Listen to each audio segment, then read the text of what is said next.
If you go a bit west from the center of Amsterdam, you'll find Lommer. Quite famous in the media for its crime and troubled citizens, but does these imaginary really stand the truth?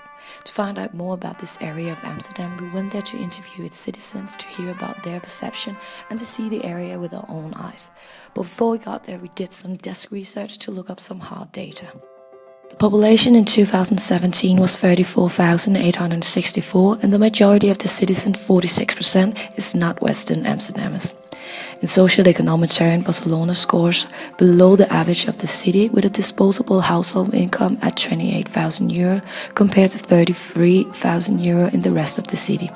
And almost a quarter, 24% of the household, have one minimum income versus the average of the rest of the city on 20%. The social cohesion of the neighborhood, the experienced discrimination, and the acceptance of the rights of the LGBT society lies at the urban level and is about the same as the average in Amsterdam, but on the other hand, the interaction between different groups in the area is getting worse. And knowing that Paul Decker in his article about subsidiarity in the Netherlands pointed out that people have a tendency to limit their interaction to those who look, act and believe in the same way as himself. Could this mean that Barcelona is polarized? Let's see what the citizens say. First stop is at Podium Mosaic. This used to be a church, but to promote interaction between cultures and maybe because of the focus on the strength of the communities and its citizens in the Netherlands in general, it's now a multicultural theatre, cafe and restaurant, which purpose is to facilitate bridging between its locals and offer opportunity to new cultures entrepreneurs. Here we talked to two of the employees, and both of them did notice a bit of stigma from the media and the politicians, but they were rather positive about the image that Barcelona had. They definitely felt safe in the neighborhood and they didn't fear any crime walking around at night nor by themselves. They loved that the place is multicultural and that you can meet a lot of different people, and the big plus is that the area isn't filled with tourists yet. There's a lot of changes happening with the new stores and shops, new building, and more people seeing this area as a place in the city that's affordable. Even though Podium Mosaic is a place for the locals, we were told that it could be rather hard to gather the locals in here and to make them come. Therefore, the theatre sometimes do free movies so people have more motivation to come and meet each other. Afterwards, we moved on and we found a Kinder Cafe. This was a cafe for children with the greatest playground and a mini-zoo. This was also a part of the community center, and now we were starting to get an image of Barcelona as an area where the localization movement is emerging.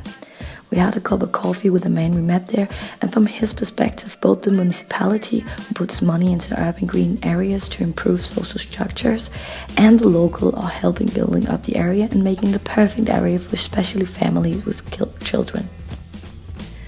He doesn't agree on the media or the politicians' image of the area, which from his perspective was that immigrants or migrants doesn't get integrated and that the area is an area with low economy. He proudly told us about how he knew both Muslims and people from the LGBT society living in the area and how they learned to live side by side and spending time with each other. He also pointed out that with this many nationalities, the common areas play a big part in people talking to each other through their problems. On the way to our next stop, we walked past the Erasmus Park, and on the other side of that, we saw how Manhattanization has taken over. Sky-high building with more density than the buildings we've seen so far. This took us to the community center, an elderly home with lots of things inside, like board games, computer, flyers for activities, where both children and adults could have a good time as a family. After we had a seat in the community center, we had an appointment with Charles' aunt Gilsa, who was so sweet to invite us inside her home. The 10-minute walk to our house took us through a community garden where people could grow their own vegetable and meet their neighbor, which seems like a wonderful way to use the green area. We also crossed the A10 highway, where I've been told that the vibe from the area changes. This was during a day, so maybe that's a factor in it as well, but I didn't feel any changes. But I could see in the shops and the stores on this side of the A10 that it was older and not as maintained. Charles' aunt Gilsa has been living in Barcelona for more than 20 years and I've seen the changes and felt the gentrification. She now lives on the other side of the A10 highway, but she used to live on the Amsterdam side. Her former home was a small apartment, and with 2 kids, she preferred her new home with 3 rooms and space for the family and a wonderful garden right outside the apartment where the owner hosts barbecue for the entire building. Her old home got demolished because a new building with more space and apartments for families would be built. Unfortunately, Jilsa didn't have the income to live at these new apartments and were offered an apartment outside of the A10 where the government would help her paying half of the rent.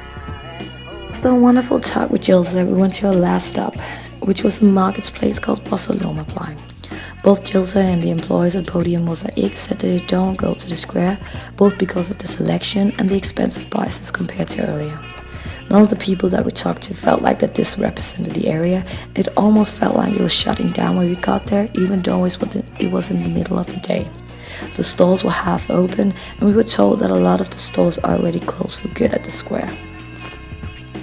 So this is where our tour stops, but going through the neighborhood made me realize that this place is more than just crime. It's a home for a lot of people, and the way that the media present this area doesn't comply with the locals' perception. Crime is everywhere, and hopefully many people know this and will come by Lommer to watch a debate in Podium Mosaic, enjoy the playground by the Kinder Cafe, or just go for a walk to enjoy the many green areas.